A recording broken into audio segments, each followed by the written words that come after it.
Beth yw'r gwahanol fathau o haemodialysis yn y gartref?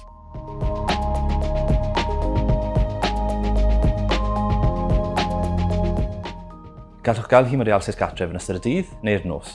Gelwir triniaeth gyda'r nos tra byddwch yn cysgu yn haemodialysis nosol.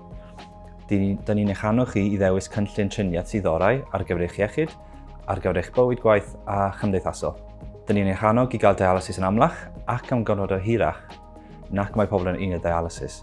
Yn bwysig, nid yw hwn yn gosb. Mae hyn oherwydd bod pobl yn teimlo well ac yn iachach wrth gael mwy o dialysis. Er enghraifft, mae rhai bobl yn cael dialysis 5 diwrnod yr wythnos am 4 awr adre. Mae pobl eraill yn cael dialysis 6 diwrnod yr wythnos am 8 awr dros nos.